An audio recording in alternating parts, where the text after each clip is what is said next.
Good afternoon.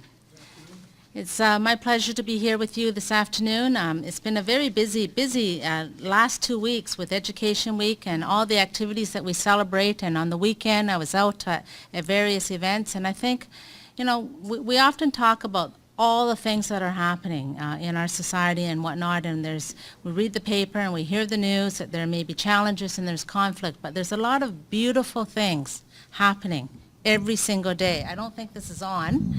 Is this on? It's for recording. Okay, it's for recording. I get it. Thank you. One of the things that I want to start off with is yesterday was Mother's Day. And whether you are a mom or not, I think the message that I would like to leave, I'm a mom of 3 girls.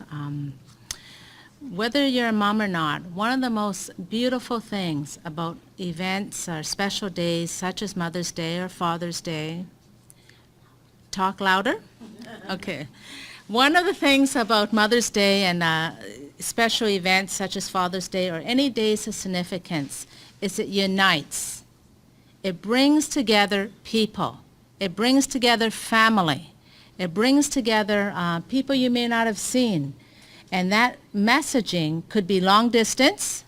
It could be through an email or a Skype call or FaceTime, as my daughter would say, FaceTime, and she's in France, and she's sent me something through the mail with my credit card, I think.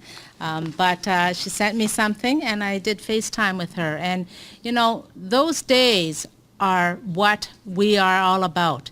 And, when we talk about Asian Heritage Month, and it's also Jewish Heritage Month, and I think I need to recognize that it's not just Asian Heritage Month, but, we celebrate the cultures and the heritage of all. And a Mother's Day event or day brings to me as a mom the notion that relationships matter. Relationships build culture and pride. Relationships with family, with extended members, whether you're an aunt or a grandmother or a strong female friend that you have, they mentor and they unite. And when we talk about Asian heritage, or last month we honored Greek Heritage Month as well, and the Greek community, it's about bringing people together. And that's what these events do. So for the students who are here, I hope you sent something and had a good time with your moms yesterday too, right? I see nods, so I'm glad to hear that. So good afternoon. I've talked about the richness of the activities that we've had.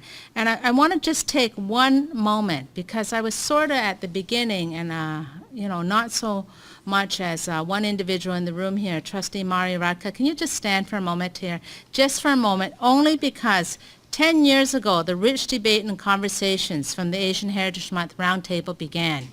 We had Dr. Vivian Poi, and I have to salute her, because without that perseverance and that push, this roundtable 14 years ago, when, this is 10 years, but in 2002 was when it was declared in Canada Asian Heritage Month. And that push came from what we've heard, Justin's mom, who pushed forward the conversation. So change does require perseverance and effort. And I want to share with you here that, in the TDSB here, we have, how do I get that little tiny box out of there? There. We have in our system here, Dr. Singer, Martin Singer mentioned that they have 180 languages here.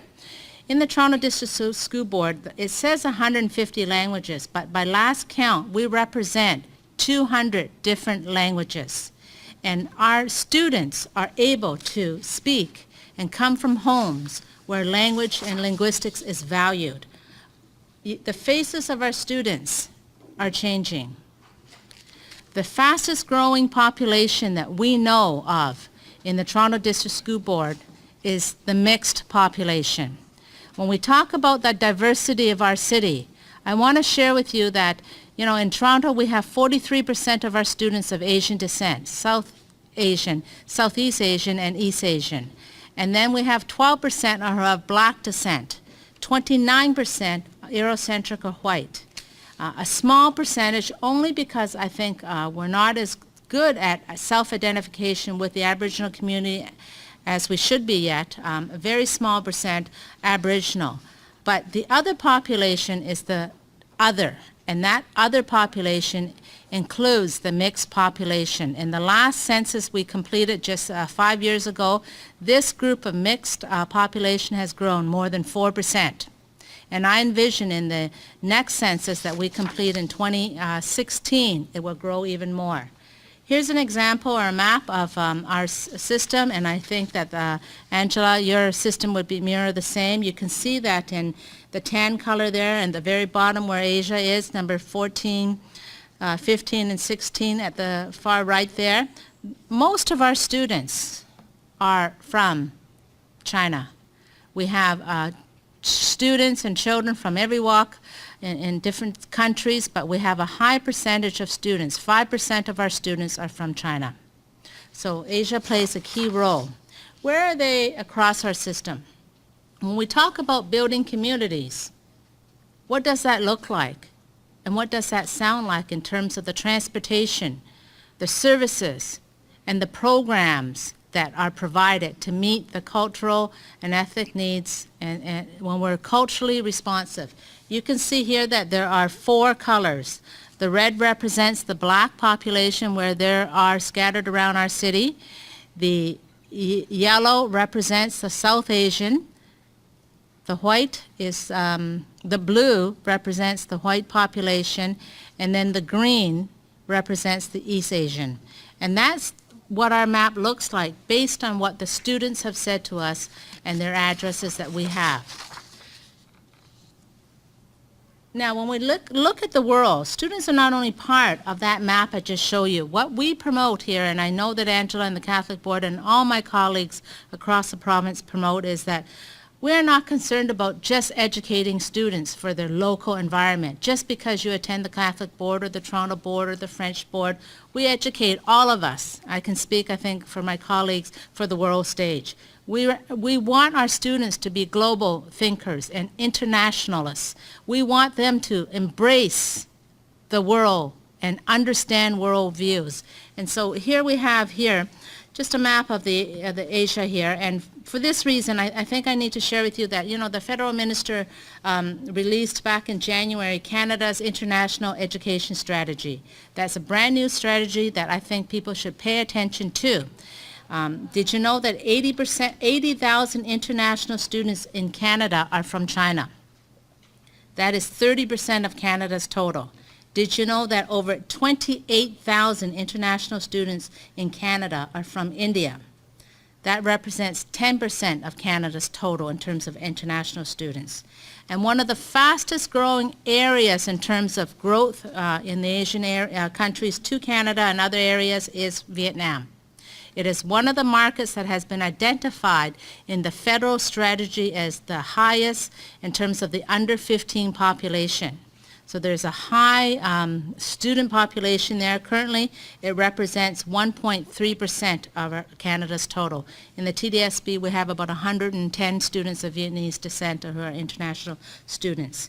Did you know that Ontario has nearly 42% of Canada's international student population? That's well over 111,000. So when we talk about the fabric of societies and when we have the roundtables in terms of debate, it's not just what one group is looking at in terms of inclusion and understanding responsive pedagogy. We must look outwards. And when students come here, we learn from them and they from us. It's reciprocal. It's not one way. Moving ahead here, and I know time's tight here, so I want to share with you very quickly here that I know that, Canada's international strategy, the ministry has a renewed vision in terms of embracing equity as one of their 4th pillars, and that's new. We also know that every single board has a foundation statement, whether it's here, any of the universities, they have a equity and inclusion statement. But the key is, does that statement come to life, or is it just print? Do we really put those words into action? Because words on print and paper are just pretty pieces of paper. You can doll it up and make it nice, but if you don't mean it and feel it, it doesn't translate into the inclusive societies we want. When we talk about the issues that face, I was just talking to Omni Television there, and they're asking me asked me, what are the challenges our system faces in terms of our students? What do they have that is a challenge? I think I went back. Here. I mentioned the challenges. I want to focus on this quote a bit, and to the students here, I'm not sure what this may mean to you, but certainly to me as a mom now and as an educator, it's important to teach our students how to fish, how to bake, so that they can do. We don't do for them. There are struggles and there are challenges, but you have to teach. So you teach them that so they can make a living. You want citizens who are productive. You want entrepreneurs who can be flexible and scalable so that they can earn a living.